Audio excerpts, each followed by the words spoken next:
Good morning, students. I welcome you all to CATG online class, and this is 11th lecture, chapter Solution, Chemistry. तो बच्चों, अभी हम आपके सामने display कर रहे हैं लास्ट क्लास में हमने जो आपको असाइनमेंट दिया था एक्सरसाइज 10th उसका कंप्लीट सॉल्यूशन। तो देखिए, टोटल 5 सब्जेक्टिव क्वेश्चन मैंने आपसे पूछे थे और उससे रिलेटेड सॉल्यूशन मैंने डिटेल में लिख दिया है। बस 4th क्वेश्चन का सॉल्यूशन हम यहाँ पर आपके साथ डिस्कस करना चाहते हैं। तो देखिए, 4th क्वेश्चन क्या था? क्वेश्चन ये था कि जब हम लोग आइसक्रीम बनाते हैं तो ये जो आइसक्रीम मिक्स है ये क्या है? Ice cream mix. ठीक है, इससे आइसक्रीम बनना है। तो आइसक्रीम मिक्स जिस बर्तन में होता है उस बर्तन के बाहर ये आइस के क्रिस्टल्स हैं, आइस के क्यूब्स हैं, और इस आइस क्यूब्स में हम लोग क्या करते हैं? सॉल्ट, NaCl, घर में जो नमक होता है ना उसको छिड़क देते हैं, सॉल्ट स्प्रिंकल कर देते हैं। इसके पीछे क्या रीजन है? तो इसका बहुत ही सिंपल रीजन है। देखो बच्चों कि ये जो आइस है ना, ये आइस मेल्ट करता रहता है टाइम के साथ साथ और आइस बनता रहता है वाटर। और जिस टेम्परेचर पर आइस वाटर में कन्वर्ट हो सकता है, वाटर आइस में ये जो इक्विलिब्रियम एग्जिस्ट करता है वो जनरली होता है 0 डिग्री सेंटीग्रेड, और वो वाटर का फ्रीजिंग पॉइंट कहलाता है। ठीक है, फ्रीजिंग पॉइंट वो टेम्परेचर है जिस टेम्परेचर पर वाटर और आइस के बीच में क्या एग्जिस्ट करता है? इक्विलिब्रियम एग्जिस्ट करता है। तो जब आप सॉल्ट ऐड कर देते हैं इस आइस में तो आपको पता है कि वाटर का फ्रीजिंग पॉइंट डिप्रेस कर देता है, ये फ्रीजिंग पॉइंट को कम कर देता है, डिप्रेसेस फ्रीजिंग पॉइंट। तो ये जो सॉल्ट है, सॉल्ट का काम क्या है? वो फ्रीजिंग पॉइंट को डिप्रेस कर देता है। तो यानी कि आइस, अब जो आइस धीरे धीरे सॉल्ट ऐड करने के बाद जो पिघल रहा होगा, ये जो इक्विलिब्रियम एग्जिस्ट कर रहा होगा, ये 0 डिग्री नहीं बल्कि 0 से कम यानी कि -3 डिग्री सेंटीग्रेड या -4 डिग्री सेंटीग्रेड पर ये काम चल रहा होगा। तो क्या हुआ? जिस कंटेनर में आपका आइसक्रीम है उसके बाहर का टेम्परेचर ठंडा हो गया, तो आइसक्रीम जल्दी बनेगा। ठीक है, चलिए फिर हम लोग आज की क्लास स्टार्ट करते हैं 11th लेक्चर। नमस्ते बच्चों। तो आज हम लोग पढ़ाई करने वाले हैं ऑस्मोसिस।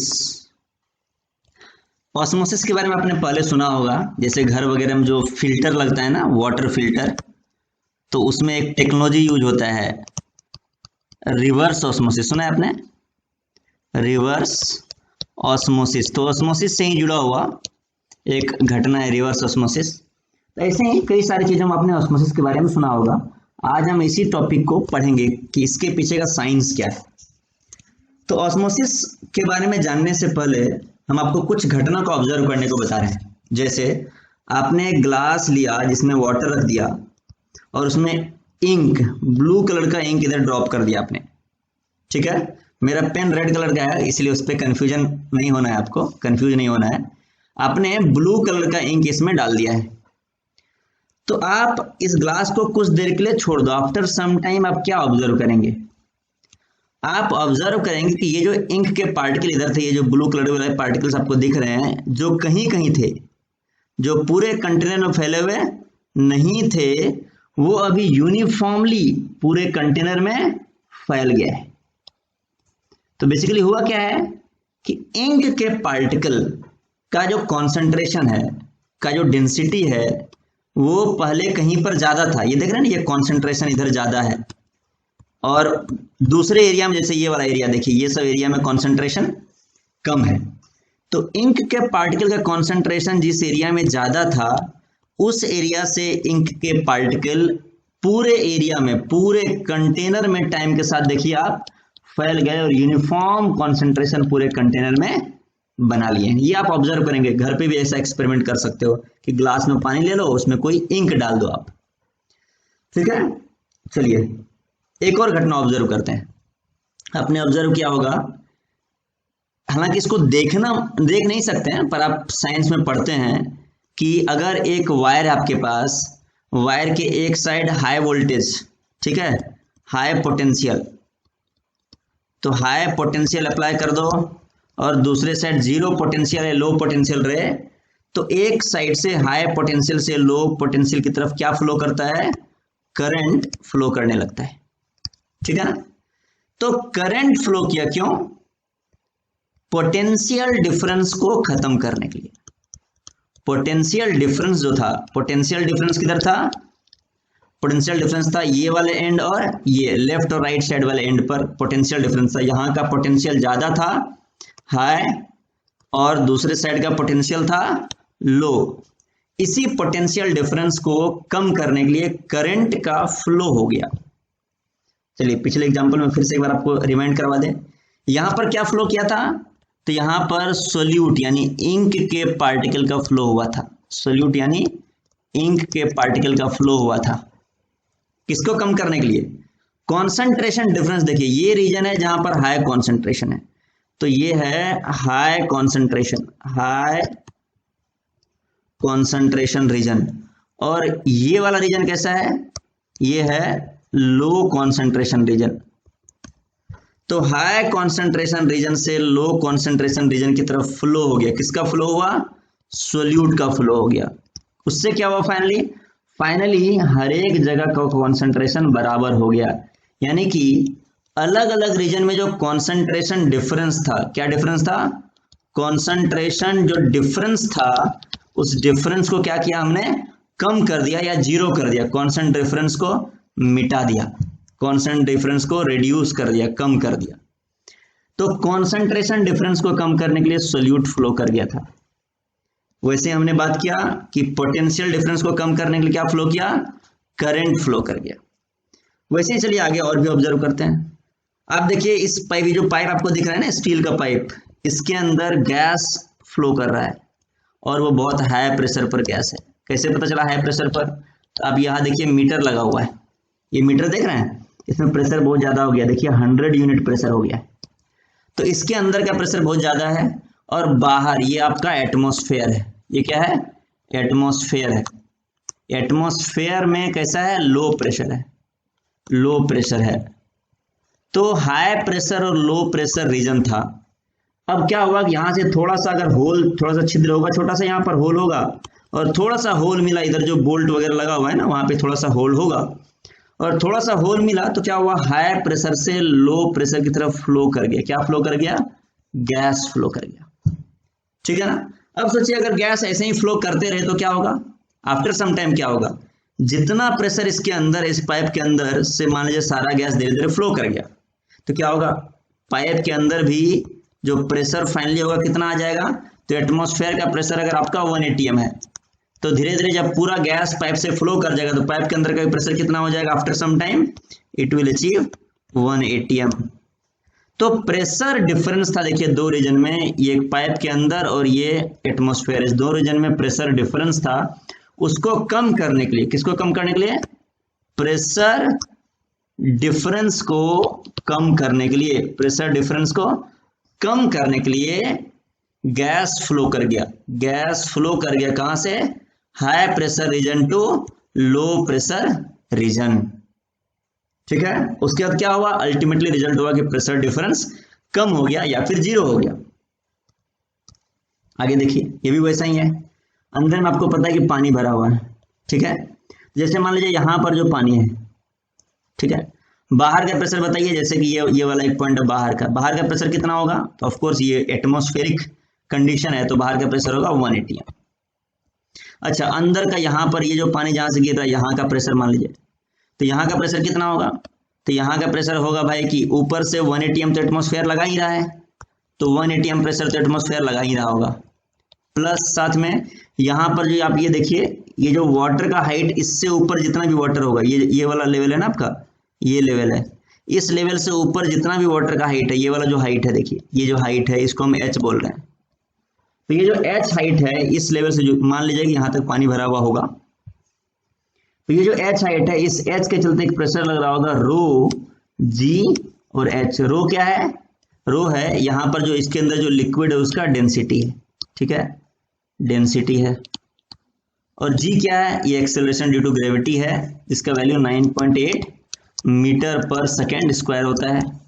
और h क्या है, h यही वाला हाइट है। तो देखिए यहाँ का जो प्रेशर है, ये वाला प्रेशर, यानी कि इस पॉइंट का जो प्रेशर है, यहाँ जो हम सर्कल बना रहे हैं उस पॉइंट का प्रेशर देखिए 180 m प्लस रो जी एच है, यानी ज्यादा प्रेशर है, ठीक है। और बाहर का प्रेशर, इस पॉइंट का प्रेशर देखिए कितना है, कम प्रेशर है, 180 m है।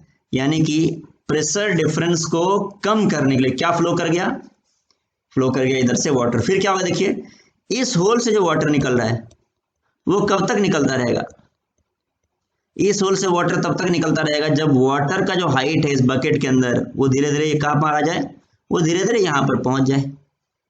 जब वाटर का हाइट यहाँ पर पहुंच जाएगा तब इस होल से वाटर निकलना बंद हो जाएगा। क्यों?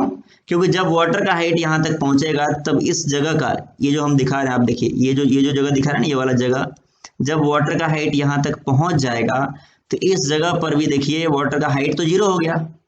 तो वाटर का हाइट जीरो हो गया तो ये देखिए रो जी एच में एच जीरो हो गया। जीरो मतलब ऊपर से जो वाटर का हाइट है, वाटर यहाँ तक पहुंच गया तो हाइट जीरो हो गया।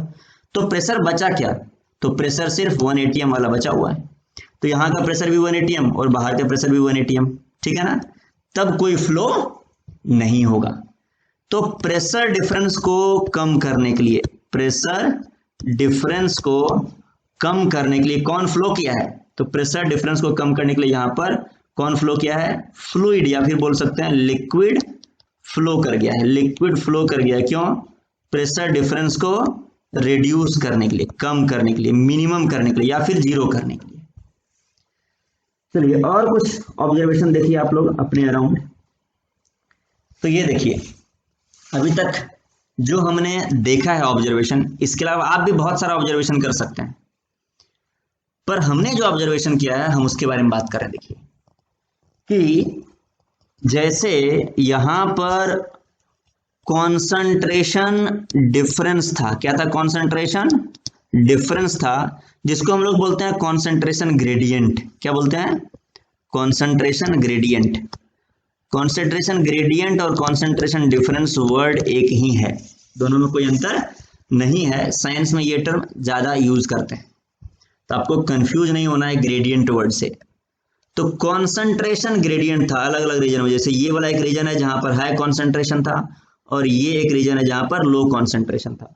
तो कॉन्सेंट्रेशन ग्रेडियंट को कम करने के लिए सोल्यूट फ्लो किया था और एंड रिजल्ट क्या हुआ, हर जगह का कॉन्सेंट्रेशन बराबर हो गया, यूनिफॉर्म हो गया। इसी को हम डायग्राम से देखिए, तो ये वाला जो रीजन आपको दिख रहा है, ये वाला रीजन कैसा दिख रहा है, जिसमें बहुत सारे सोल्यूट के पार्टिकल, यानी इधर के सोल्यूट, इस रीजन में सोल्यूट के पार्टिकल का डेंसिटी या कॉन्सेंट्रेशन बहुत ज्यादा है, ठीक है। और क्या हुआ, थोड़ी देर बाद जब आप रखे तो यही जो सोल्यूट के पार्टिकल्स हैं वो पूरे कंटेनर में यूनिफॉर्मली फैल गए, यानी कि कॉन्सेंट्रेशन यहां पर पहले ज्यादा था, किसी एरिया में कॉन्सेंट्रेशन कम था, लोअर कॉन्सेंट्रेशन था, लेस कॉन्सेंट्रेशन था, ये वाले एरिया में कॉन्सेंट्रेशन मोर था, ठीक है। तो वो जो डिफरेंस था उसको कम करके बाद में क्या हुआ, कॉन्सेंट्रेशन जो डिफरेंस था वो टेंडिंग टू जीरो, वो जीरो हो गया। तो अब समझा जाए कि ये जो फेनोमेना था ये क्या घटना चल रहा है यहां पर। तो ये जो फेनोमेना है, ये फेनोमेना कहलाता है डिफ्यूजन। क्या कहलाता है? डिफ्यूजन कहलाता है। This phenomena is called diffusion.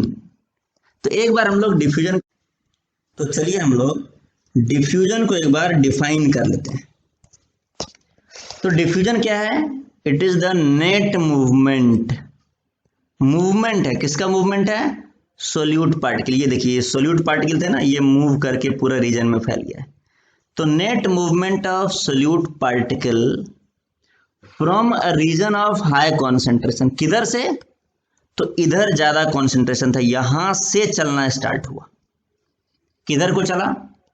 To a region of lower concentration. उस रीजन में, ये वाले रीजन में देखिए, ये सारे रीजन जहां पर कॉन्सेंट्रेशन कम है, ये वाले रीजन जहां पर कॉन्सेंट्रेशन कम है, ये वाला रीजन जहां पे कॉन्सेंट्रेशन कम है। तो from a region of higher concentration to a region of lower concentration. क्यों मूवमेंट हुआ था? ये मूवमेंट हुआ था in order to reduce concentration gradient और कॉन्सेंट्रेशन डिफरेंस। तो ये जो रीजन है, यहां पर कॉन्सेंट्रेशन ज्यादा था, यहां पर कॉन्सेंट्रेशन कम था, इस दो रीजन में जो कॉन्सेंट्रेशन ग्रेडियंट या फिर कॉन्सेंट्रेशन डिफरेंस था, इस जो दो रीजन में, तो इसी कॉन्सेंट्रेशन ग्रेडियंट या फिर डिफरेंस को कम करने के लिए, इसको रिड्यूस करने के लिए ये सोल्यूट फ्लो किया था। ठीक है, चलिए हमने तो टॉपिक स्टार्ट किया था आज पढ़ना ऑस्मोसिस से, और हम लोग क्या पढ़ने लगे, डिफ्यूजन पढ़ने लगे। ऑस्मोसिस से स्टार्ट करके डिफ्यूजन स्टार्ट कर दिए। तो चलिए देखते हैं कि कैसे यहां से ऑस्मोसिस को समझना हमारे लिए बहुत ही आसान हो जाएगा। तो देखिए अब आपके पास क्या है, यहां पर फिर से आपके पास दो रीजन है आपके पास, ये रीजन है लेफ्ट साइड और ये रीजन है राइट साइड।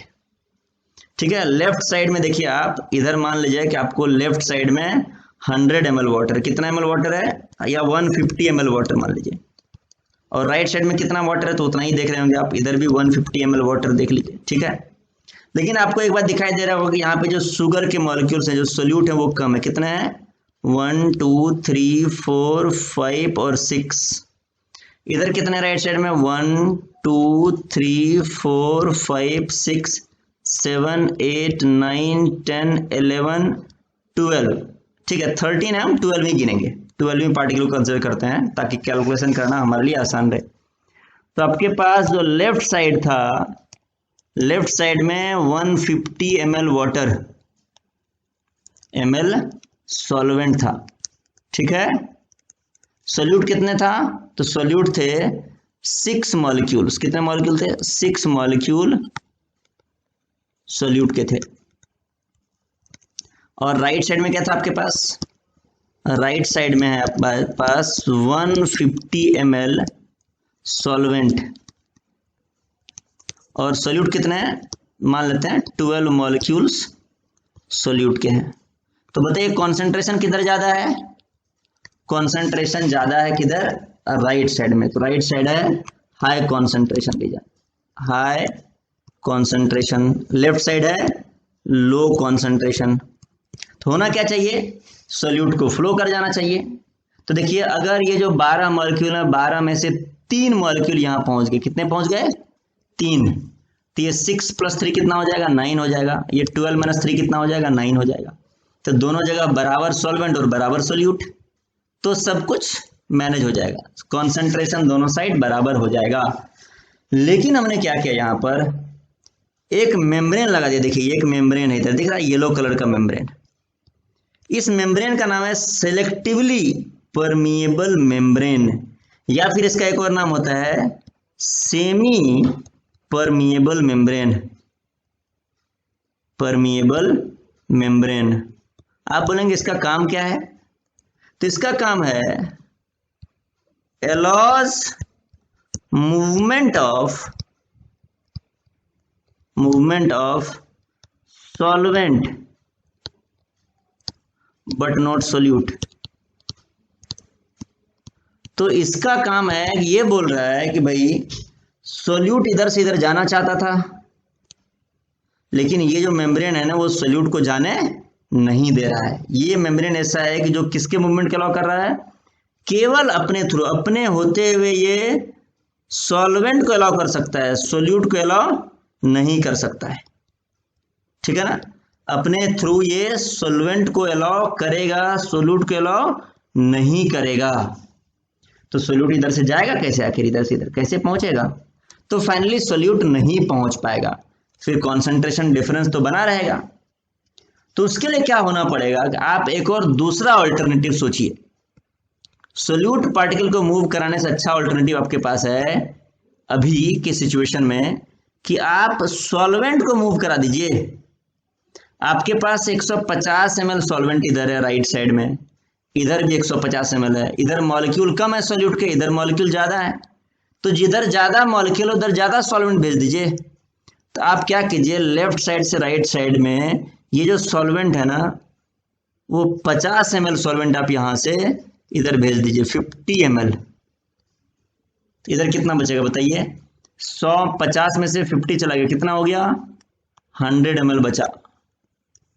और राइट साइड में कितना हो गया, ये 150 में 50 ऐड हो गया, कितना हुआ, तो ये 200 ml हो गया। अब देखिए फिर सब बराबर है, लेफ्ट साइड में आपके पास 100 ml सॉल्वेंट है और 6 मॉलिक्यूल है, 100 ml में 6 मॉलिक्यूल। और राइट साइड देखिए क्या हुआ, 100 ml में भी लेफ्ट साइड में 6 मॉलिक्यूल आ गए, और राइट साइड में भी क्या हुआ, वहां 200 ml में 12 मॉलिक्यूल। तो कॉन्सेंट्रेशन तो सेम हो गया, इधर 200 ml में 12 मॉलिक्यूल है, इधर 100 ml में 6 मॉलिक्यूल है। तो क्या हुआ, सॉल्वेंट फ्लो कर गया, किधर से किधर फ्लो किया, लेफ्ट से राइट की तरफ, लो कॉन्सेंट्रेशन से हाई कॉन्सेंट्रेशन की तरफ कौन फ्लो किया, सॉल्वेंट। सोल्यूट किधर फ्लो करता है, सोल्यूट फ्लो करता है हाई से लो कॉन्सेंट्रेशन की तरफ। तो देखिए टाइम के साथ क्या होगा, अब देखिए यहां पर से आप देखिए कि इधर से जो था लेफ्ट साइड से, ये लेफ्ट था आपका, लेफ्ट यानी लो कॉन्सेंट्रेशन था, और ये था राइट यानी कि हाई कॉन्सेंट्रेशन वाला रीजन था। अभी क्या हो गया, अभी दोनों जगह का कॉन्सेंट्रेशन सेम हो गया, सेम कॉन्सेंट्रेशन। कैसे सेम कॉन्सेंट्रेशन हुआ, तो यहाँ पर देखिए आप लेफ्ट साइड में देख रहे होंगे पानी का लेवल इधर कम हो गया है पहले के रिस्पेक्ट में, पहले यहाँ तक वाटर था, अभी लेवल उसका कम हो गया है।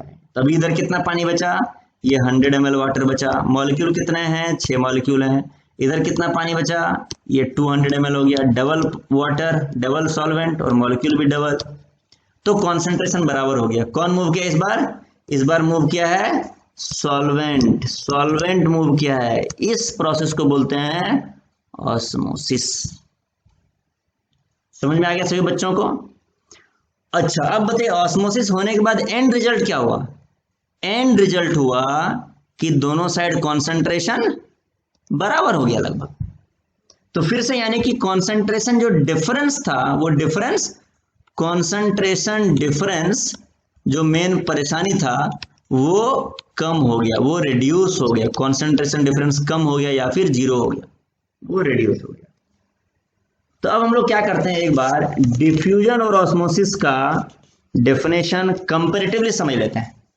तो देखिए डिफ्यूजन क्या था, सोल्यूट पार्टिकल का मूवमेंट था, किसका मूवमेंट था, सोल्यूट पार्टिकल का। ऑस्मोसिस क्या है, सॉल्वेंट पार्टिकल का मूवमेंट।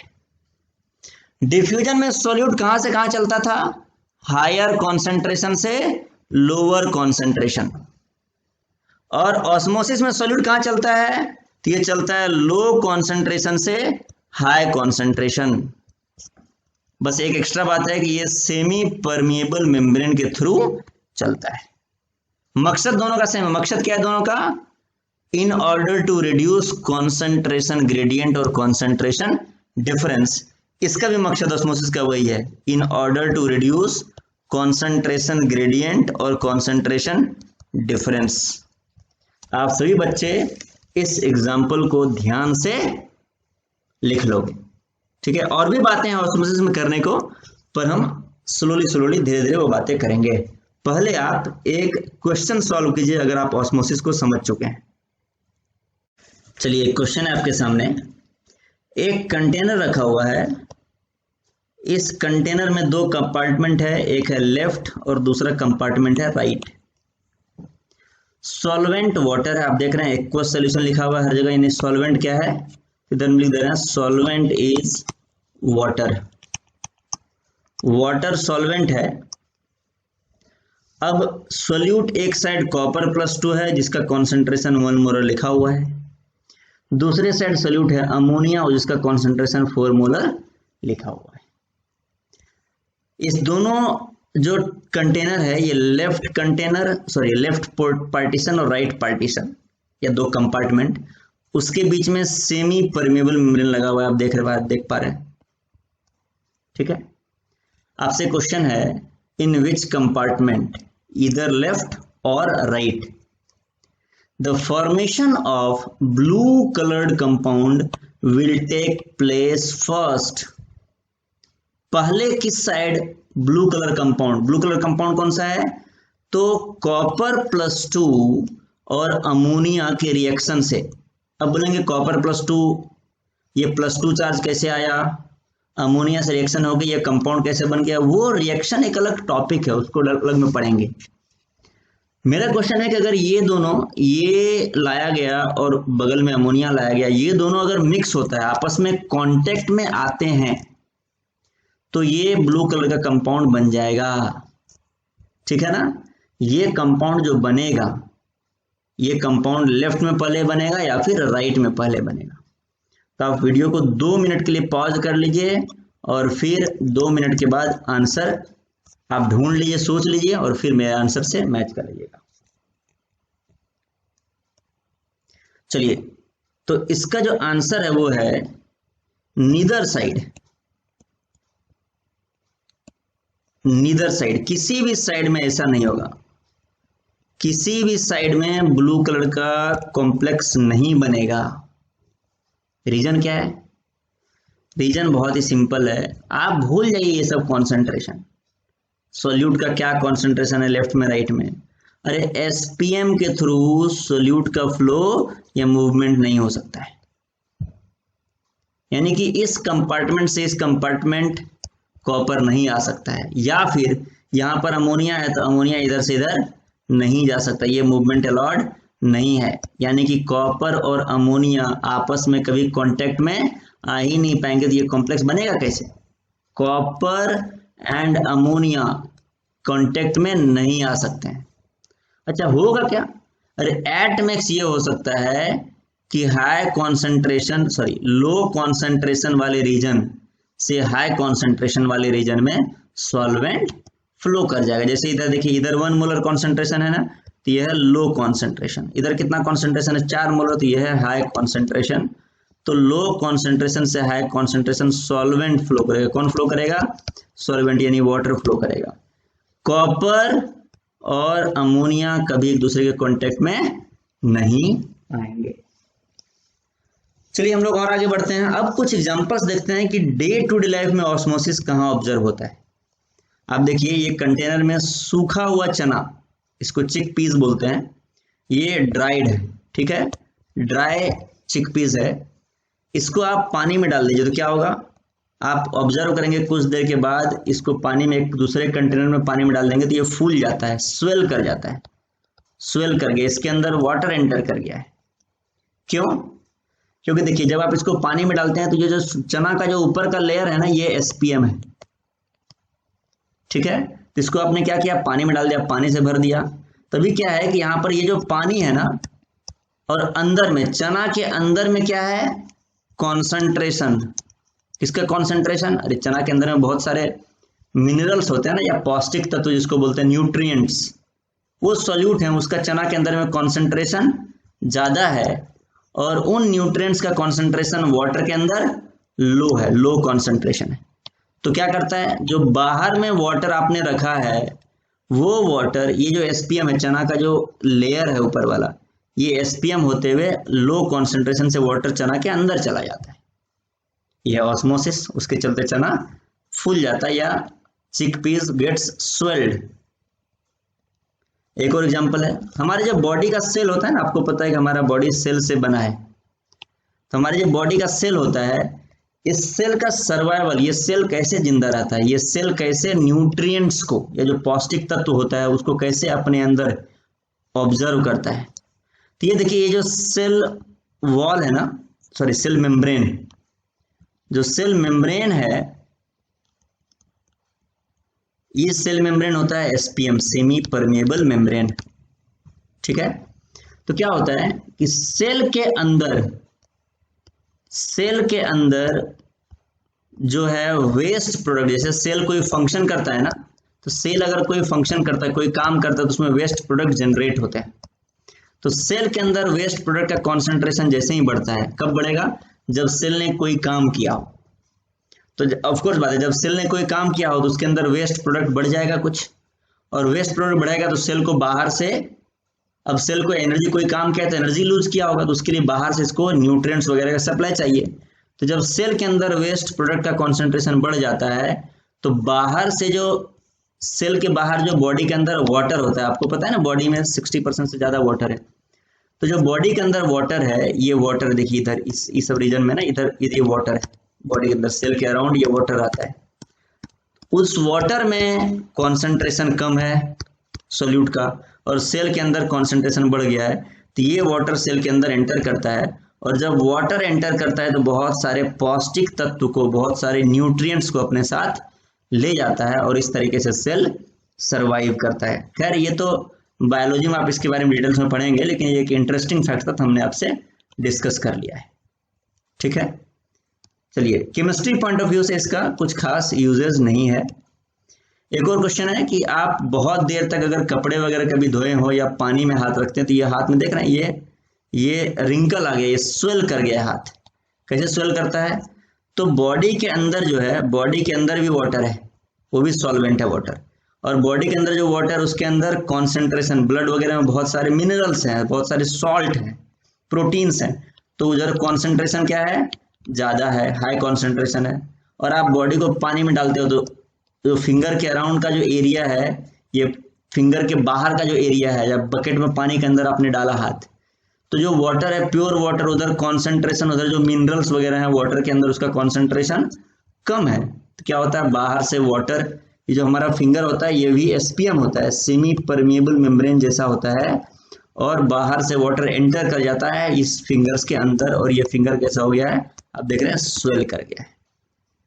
और भी एग्जांपल्स हैं, जैसे आप देखेंगे कि ये स्नेल्स बोलते हैं इसको, स्नेल्स को मारने के लिए लोग क्या करते हैं, इसके अराउंड ये देख रहे हैं ना, ये नमक है, ये सॉल्ट के पार्टिकल्स है, नमक छिड़क देते हैं। आप चीनी भी छिड़क सकते हैं पर नमक सस्ता है इसलिए लोग नमक छिड़कते हैं। तो नमक छिड़क देंगे ऐसा ना, तो ये सेल, ये जो स्नेल्स है ये मर जाता है। कैसे मरता है? तो सेल के जो अंदर वाला पोर्शन है ना, उसके अंदर वाटर है और साथ में बहुत सारा न्यूट्रिएंट्स है, यानी कि सॉल्ट वगैरह है, आयंस है, बहुत सारे न्यूट्रिएंट्स हैं, जिसमें सॉल्ट भी रहता है, न्यूट्रिएंट्स जिसमें सॉल्ट भी है।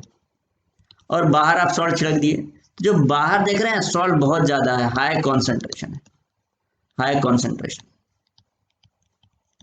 और अंदर जो होगा सॉल्ट उसका कॉन्सेंट्रेशन लो होगा, तो लो कॉन्सेंट्रेशन है सॉल्ट का।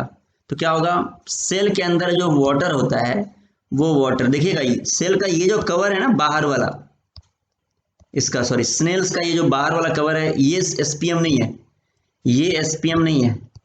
एसपीएम क्या है, इसके अंदर यहां पर आप देखेंगे ना, सेल के अंदर एक स्किन जैसा लेयर होता है, तो ये वाला एसपीएम नहीं है, सेल के अंदर जो स्किन वाला लेयर होता है वो एसपीएम है।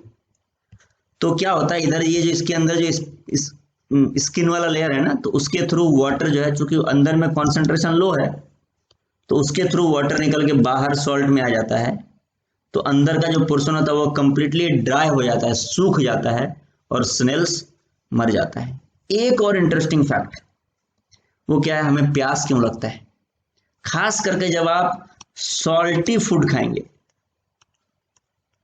सॉल्टी फूड जब भी खाएंगे तो आपको ज्यादा प्यास लगेगा।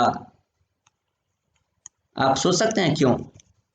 सॉल्टी फूड अगर आप खाएंगे तो वो इसीलिए कि जब आप सॉल्टी फूड खाते हैं तो बॉडी के अंदर सॉल्ट का कॉन्सेंट्रेशन बढ़ जाता है, सॉल्ट कॉन्सेंट्रेशन इंक्रीज कर जाता है, और सॉल्ट के कॉन्सेंट्रेशन यानी बॉडी के अंदर, यानी सेल्स के अंदर, किसके अंदर? सेल्स के अंदर, बॉडी के अंदर सेल्स होते हैं, सेल्स के अंदर सॉल्ट का कॉन्सेंट्रेशन बढ़ जाता है। और जब सॉल्ट का कॉन्सेंट्रेशन बढ़ जाता है तो सेल क्या करता है, ब्लड से, ब्लड में जो वाटर होता है ना, ब्लड से वाटर सप्लाई खींचने लगता है।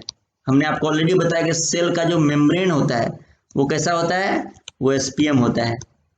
तो सेल के अराउंड जो ब्लड होता है, ब्लड से वाटर खींचने लगता है, और फिर ब्लड में वाटर का कमी होने लगता है, तो हमें प्यास का, थर्स्टी का एहसास होता है और हम फिर पानी पीते। चलिए बच्चों, हम ऑस्मोसिस तो पढ़ चुके हैं, अभी हम लोग पढ़ने वाले हैं ऑस्मोटिक प्रेशर के बारे में। तो देखिए आपके पास यहाँ पर एक सॉल्यूशन है और एक सॉल्वेंट है, एक ही कंटेनर में रखा हुआ। तो सॉल्वेंट, जैसे मान लीजिए ये सॉल्वेंट रखा हुआ है इस कंटेनर में, और दूसरे में सॉल्यूशन यानी कि सॉल्वेंट है, और साथ में क्या रखा होगा, इसमें सोल्यूट पार्टिकल होंगे। तो ये देखिए, ये सोल्यूट पार्टिकल मैंने बना दिया, इसमें कुछ सोल्यूट के पार्टिकल्स हैं, ठीक है। तो सॉल्वेंट और सोल्यूट दोनों है इसमें। तो आप देखिए जिस साइड सॉल्वेंट है उस साइड जो कॉन्सेंट्रेशन है वो कैसा है, इधर कॉन्सेंट्रेशन लो है, या फिर बोल सकते हैं इनफैक्ट ये जीरो है। कॉन्सेंट्रेशन कितना है, लो है या फिर जीरो है, क्योंकि सोल्यूट तो है ही नहीं। और दूसरे साइड क्या है, कॉन्सेंट्रेशन हाई है, ठीक है ना। लेफ्ट के कंपैरिजन में लेफ्ट साइड जो है, लेफ्ट साइड के कंपैरिजन में राइट साइड में कॉन्सेंट्रेशन ज्यादा है, क्योंकि यहाँ कुछ तो सल्यूट है ना, इधर तो सल्यूट है ही नहीं लेफ्ट में। तब देखिए क्या होगा, आपको पता है कि अब हाँ, ये दोनों जो कंटेनर है, ये दोनों जो पोर्शन है लिक्विड का, एक साइड सॉल्वेंट दूसरे साइड सॉल्यूशन, ये किससे कनेक्टेड है? बीच में ये क्या है? ये जो मेम्ब्रेन आपको दिखाई दे रहा है, ये मेम्ब्रेन किस चीज का है? तो ये मेम्ब्रेन है एसपीएम का, सेमी परमिएबल मेम्ब्रेन। ठीक है, चलिए अब आपको पता है कि अगर एसपीएम के थ्रू लो कॉन्सेंट्रेशन और हाई कॉन्सेंट्रेशन वाले सॉल्यूशन कनेक्टेड हो तो क्या होता है? इस कॉन्सेंट्रेशन डिफरेंस को कम करने के लिए लो से हाई कॉन्सेंट्रेशन फ्लो कर जाता है। कौन? सॉल्वेंट। क्योंकि ऑफ कोर्स ये जो एसपीएम है ये किसको अलाउ करता है? किसके फ्लो को? सिर्फ सॉल्वेंट के फ्लो को अलाउ करता है। ठीक है ना, तो सॉल्वेंट लो कॉन्सेंट्रेशन से हाई कॉन्सेंट्रेशन में फ्लो कर जाता है, ताकि क्या हो, इसके चलते जो कॉन्सेंट्रेशन ग्रेडियंट है, जो कॉन्सेंट्रेशन डिफरेंस है वो कम हो जाए, या फिर वो क्या हो जाए, टेंस टू वो जीरो हो जाए। तो देखिए क्या हो रहा है, धीरे धीरे आपके सेटअप में टाइम के साथ साथ ये जो सॉल्वेंट था, ये सॉल्वेंट जा रहा है दूसरे कंटेनर में। तो क्या होगा, एक साइड कंटेनर में सॉल्वेंट का लेवल बढ़ता चला गया और दूसरे कंटेनर में सॉल्वेंट का लेवल धीरे धीरे घट रहा है। तो मान लीजिए सॉल्वेंट कुछ ये वाला लेवल पे आकर नीचे में रुक गया। तो अब मेरा क्वेश्चन है कि ये जो प्रोसेस है सॉल्वेंट का मूवमेंट इधर से लो से हाई की तरफ जाना, ये प्रोसेस क्या तब तक चलता रहेगा जब तक कॉन्सेंट्रेशन डिफरेंस एकदम जीरो ना हो जाए? कॉन्सेंट्रेशन डिफरेंस बिल्कुल खत्म हो जाए, क्या तब तक ये प्रोसेस चलता रहेगा? तो सोचिए, अगर इधर ये सॉल्वेंट है ना, इसमें कॉन्सेंट्रेशन कब जीरो हो सकता है? सॉरी, सॉल्वेंट में तो कॉन्सेंट्रेशन जीरो है।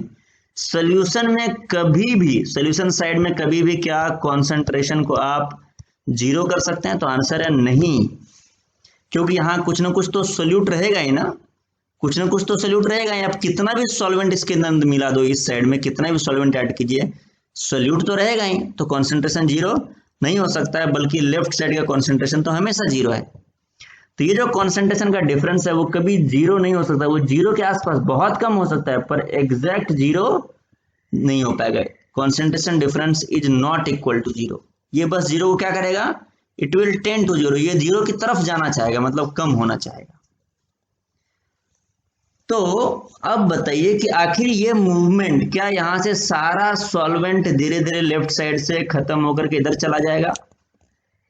क्या सारा सॉल्वेंट खर्च हो जाएगा, या कब ये प्रोसेस रुकेगा? उसके बारे में अब हम लोग बात करने जा रहे हैं।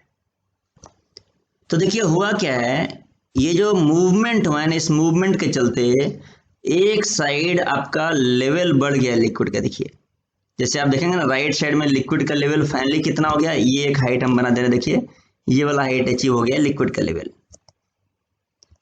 और लेफ्ट साइड में जो लेवल है वो लिक्विड का लेवल इतना नहीं है। लेफ्ट साइड का लेवल कितना, ये देखिए ये लेवल है लेफ्ट साइड का। तो हुआ क्या, देखिए राइट साइड में एक्स्ट्रा लेवल जनरेट हो गया है। तो देखिए एक्स्ट्रा कितना जनरेट हुआ, तो उसको हम दिखा दे रहे हैं। ये देखिए इस लेवल से जो एक्स्ट्रा जनरेट हुआ है ना, ये इस लेवल से जो भी एक्स्ट्रा जनरेट हुआ है उसको हम इधर दिखा दे रहे हैं। तो ये इतना एक्स्ट्रा यहां से ऊपर जितना भी गया है ये वाला एक्स्ट्रा है। तो ये एक्स्ट्रा लेवल जनरेट हो गया है राइट साइड में लिक्विड का, जिस साइड को हम बोल दे रहे हैं एच। ठीक है, तो अभी उसके चलते हुआ क्या है, उसके चलते हुआ ये है कि ये जो आपका कंटेनर है, इस कंटेनर में लेफ्ट साइड में यहां पर जो प्रेशर है और राइट साइड में इसी के सामने जो प्रेशर है वो प्रेशर अलग अलग है। लेफ्ट साइड में इसके सामने यहां पर जो प्रेशर है वो कितना है, देखिए इस लेवल पर तो एक्सटर्नल प्रेशर एयर लगा रहा है 1 atm, और राइट साइड में यहां पर कितना प्रेशर है, तो आपको देखना पड़ेगा कि ये प्रेशर देखिए ऊपर से एयर तो लगा ही रहा है प्रेशर, है कि नहीं। ये जो प्रेशर है यहाँ पर ये कितना है वो हम पता करना चाहते हैं। तो ऊपर से एयर तो प्रेशर लगा ही रहा है जो कि 1 atm है, और साथ में जो एक्स्ट्रा हाइट, इतना जो एक्स्ट्रा हाइट इधर जनरेट हुआ है इस एक्स्ट्रा हाइट के चलते एक और प्रेशर लग रहा है, क्या, रो जी एच। तो ये जो एक्स्ट्रा प्रेशर जनरेट हुआ, ये एक्स्ट्रा प्रेशर क्या करता है, सॉल्वेंट के फर्दर मूवमेंट को, सॉल्वेंट फर्दर जो इधर जाना चाह रहा है, इस फर्दर मूवमेंट को रोक देता है। ठीक है, तो ये जो एक्स्ट्रा प्रेशर जनरेट हुआ है, जिसके बाद सॉल्वेंट का मूवमेंट रुक गया है, इसी प्रेशर को बोलते हैं ऑस्मोटिक प्रेशर। क्या बोलते हैं इसको हम लोग, ऑस्मोटिक प्रेशर। तो इसका डेफिनेशन क्या हो जाएगा, excess liquid pressure. Excess liquid मतलब जैसे राइट साइड में देखिए ये एच हाइट, इतना लिक्विड एक्सेस आ गया ना, ये यहां से यहां तक का जो लिक्विड है ये एक्सेस आ गया, देखिए राइट साइड में। तो ये जो एक्सेस लिक्विड है यहां से यहां तक, वही excess liquid pressure that builds up, वो बनता है किधर, when the solution is separated from solvent. ये सॉल्यूशन है लेफ्ट साइड में आपका, राइट साइड में, और इधर क्या है, सॉल्वेंट। तो सॉल्यूशन और सॉल्वेंट जब सेपरेटेड है, किसके द्वारा, बाय सेमी परमिएबल मेम्ब्रेन। अगर सॉल्यूशन सॉल्वेंट को सेमी परमिएबल मेम्ब्रेन से आप सेपरेट कर दें, तो जो एक्सेस लिक्विड प्रेशर बिल्डअप कर रहा है, किधर बिल्डअप कर रहा है वो, ऑन सॉल्यूशन साइड। किधर बिल्डअप करता है, ऑन सॉल्यूशन साइड। ठीक है ना, इसको हम लोग एक्सेस लिक्विड प्रेशर को एक और नाम बोलते हैं, क्या नाम बोलते हैं, वो है हाइड्रोस्टैटिक प्रेशर। क्या बोलते हैं, हाइड्रोस्टैटिक प्रेशर। इसी को बोलते हैं हम लोग ऑस्मोटिक प्रेशर। ये जो एक्सेस प्रेशर बना है वही हमारा कहलाता है ऑस्मोटिक प्रेशर। तो ये डेफिनेशन आप सभी लोग ऑस्मोटिक प्रेशर का ध्यान रखेंगे। अब हम लोग बात करेंगे कि इस प्रेशर का कैलकुलेशन कैसे किया जाए, कैसे इसका वैल्यू कितना है प्रेशर का वो कैसे निकालेंगे। तो देखिए जो ऑस्मोटिक प्रेशर है, इसको हम लोग इसका सिंबल यूज करते हैं पाई। इसका कैलकुलेशन का दो तरीका है, एक तो है कि आप हमेशा इस तरीके से सॉल्वेंट ले लीजिए और सॉल्यूशन ले लीजिए, कॉन्टेक्ट में रख दीजिए एसपीएम के थ्रू, और ये जो एक्स्ट्रा हाइट जनरेट हुआ उस हाइट को आप मेजर कर लीजिए, इस हाइट को नाप लीजिए, और वहां से क्या कर लीजिए, रो यानी कि लिक्विड की डेंसिटी जी और एच से मल्टीप्लाई कर दीजिए। रो क्या है, जो भी लिक्विड, जो भी सॉल्वेंट, उसका डेंसिटी है। तो इस फॉर्मूला से आपका आ जाएगा ऑस्मोटिक प्रेशर। इसी एक्स्ट्रा प्रेशर को ऑस्मोटिक प्रेशर बोलते हैं। तो ये तरीका है एक्सपेरिमेंटल। कैसा तरीका है, एक्सपेरिमेंटल। एक्सपेरिमेंट करके आप ऐसा कैलकुलेट कर लीजिए। दूसरा एक और तरीका, वो क्या है कि हम इसको इंपीरिकल फॉर्मूला, इंपीरिकल फॉर्मूला मतलब किसी, हमको बार बार एक्सपेरिमेंट करने की जरूरत ना पड़े, हम किसी कॉमन फैक्टर जिस पर प्रेशर ये डिपेंड करता है उससे रिलेट कर लें इसको। जैसे आप सबको पता है कि देखिए ये ऑस्मोटिक प्रेशर क्यों जनरेट हुआ है, क्योंकि दोनों साइड, एक साइड कॉन्सेंट्रेशन जीरो था, इधर कॉन्सेंट्रेशन जीरो है, इधर कुछ ना कुछ कॉन्सेंट्रेशन है। यानी कि इधर भी अगर कॉन्सेंट्रेशन जीरो हो जाता तब ये फ्लो नहीं होता और ऑस्मोटिक प्रेशर नहीं जनरेट होता। तो यानी कि ऑस्मोटिक प्रेशर जनरेट होने का रीजन है ये कॉन्सेंट्रेशन सी। हम बोल देंगे कि osmotic pressure is directly proportional to concentration C. जी, यहाँ पर हम कॉन्सेंट्रेशन के जगह पर आप मोलर कॉन्सेंट्रेशन भी ले सकते हैं, दूसरा भी ले सकते हैं। तो हम लोग मोलर कॉन्सेंट्रेशन लेते हैं, यानी मोल पर लीटर लेते हैं। ठीक है, आप दूसरा भी कॉन्सेंट्रेशन लेंगे तो उसके अनुसार से फॉर्मूला थोड़ा सा मॉडिफाई हो जाएगा। हम लोग मोल कॉन्सेंट्रेशन मान करके फॉर्मूला को डिराइव कर रहे हैं। तो हम बोल सकते हैं कि सी कॉन्सेंट्रेशन इधर जीरो हो जाता तो ऑस्मोसिस नहीं होता। कॉन्सेंट्रेशन जीरो से जितना बढ़ता चला जाएगा उतना ज्यादा ऑस्मोसिस होगा, उतना ज्यादा ये हाइट जनरेट होगा, उतना ज्यादा प्रेशर होगा। जब हम प्रोपोर्शनैलिटी कांस्टेंट को हटाएंगे, साइन को हटाएंगे, तो यहाँ पर आएगा एक प्रोपोर्शनैलिटी कांस्टेंट के और उसको सी से मल्टीप्लाई कर देंगे। सी क्या है आपका, मोलर कॉन्सेंट्रेशन यानी मोल पर लीटर। अब आपका फॉर्मूला बन गया पाई इज इक्वल टू के सी। अब एक बार के के बारे में बात करते हैं, कॉन्सेंट्रेशन के। तो आप देखिए कि के किन किन बातों पर डिपेंड करता है। तो देखिए बहुत सारे जो कांस्टेंट्स होते हैं ना केमिस्ट्री फिजिक्स वगैरह में, तो वो सारे कांस्टेंट्स जनरली टेम्परेचर पर डिपेंड करते हैं। तो ये जो प्रोपोर्शनैलिटी कांस्टेंट है ये भी टेम्परेचर पर डिपेंड करता है। जैसे आपने इक्विलिब्रियम कांस्टेंट एक कांस्टेंट होता है, वो टेम्परेचर पर डिपेंड करता है। तो ये टेम्परेचर पर कैसे डिपेंड करता है, तो इस कांस्टेंट का फॉर्मूला होता है K equal to R into T. यहाँ पर R क्या है, R है आपका गैस कांस्टेंट, ठीक है, और T क्या है, गैस कांस्टेंट आपने पढ़ा है ना, यूनिवर्सल गैस कांस्टेंट। और T क्या है, T है आपका एब्सोल्यूट टेम्परेचर, यानी कि temperature in kelvin, absolute temperature, ठीक है। तो आपका जो फाइनल फार्मूला आ गया है पाई का, वो फाइनल फार्मूला है, ऊपर लिख दे रहे हैं हम, this pi is equal to C और के की जगह पर हम लिख दिया आर टी। तो ये फॉर्मूला बन गया है ऑस्मोटिक प्रेशर का, pi is equal to C R T. ये फॉर्मूला हर एक बच्चे को याद रखना है। यहाँ पर देखिए किसी किसी बुक में सी आर टी की जगह पर इस फॉर्मूला को सी एस टी के जैसा भी लिखा होता है, सी एस टी, और उनके पीछे लॉजिक यही होता है, वो बोलते हैं कि जैसे देखो ये जो R है वो गैस कांस्टेंट है, अब हालांकि वैल्यू R का यहाँ पर भी वही है, यहाँ पर भी R यूज हो रहा है इस फॉर्मूले में भी, तो बोलते हैं कि इस R का नाम चेंज करके S रख दो, यानी सॉल्यूशन कांस्टेंट। क्या नाम रहेगा इसका, सॉल्यूशन कांस्टेंट। और चूंकि R को हम लोग गैस कांस्टेंट ही नहीं बल्कि आइडियल गैस कांस्टेंट बोलते हैं, तो इसका भी नाम बोलते हैं आइडियल सॉल्यूशन कांस्टेंट।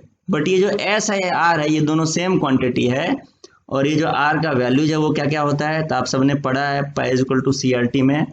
R का वैल्यू आपने पहले पढ़ा है PV is equal to NRT में, वो होता है 8.314 जूल पर मोल केल्विन, या फिर अगर लीटर एटमॉस्फेयर में बात किया जाए तो ये होता है 0.082 लीटर एटमॉस्फेयर पर मोल इनटू केल्विन।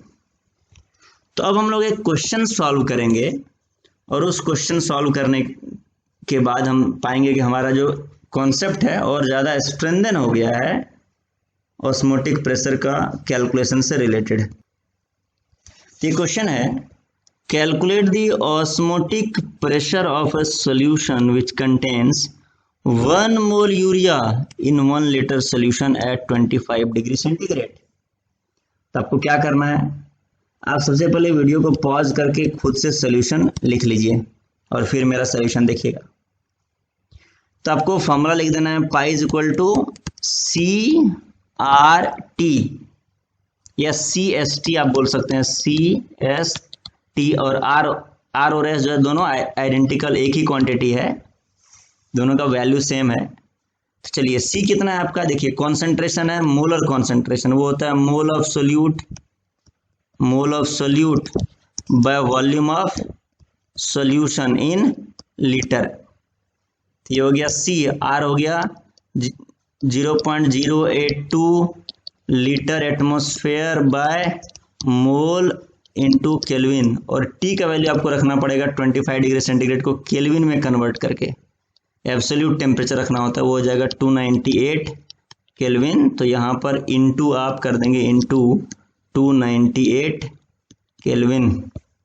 अब हम यहीं पर देखिए मोल ऑफ सोल्यूट की जगह पर रख देते हैं आपका 1 मोल यूरिया है, वॉल्यूम ऑफ सोल्यूशन कितना है, तो वो है 1 लीटर आपके पास, 1 litre into 0.082 litre atmosphere by mole into kelvin into 298 kelvin. तो देखिए यहाँ से क्या हुआ, आपका केल्विन से केल्विन कैंसिल हो गया है, मोल से मोल कैंसिल हो गया, लीटर से लीटर कैंसिल हो गया, और एटीएम बच गया आपका।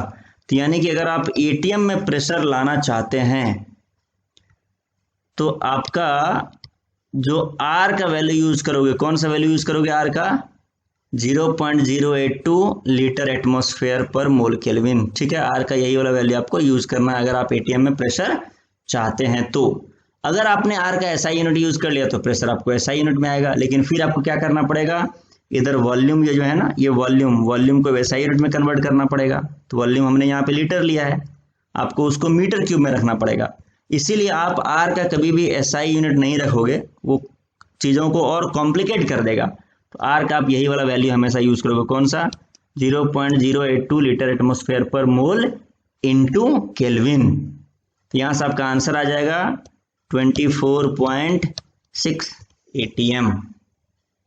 ठीक है, चलिए अब हम आपके सामने आज का जो पढ़ाई है उस पर बेस्ड क्वेश्चंस डिस्प्ले कर रहे हैं। आप इन क्वेश्चंस को सॉल्व करेंगे और फिर हम लोग मिलेंगे अगले क्लास में। चलिए, थैंक यू वेरी मच।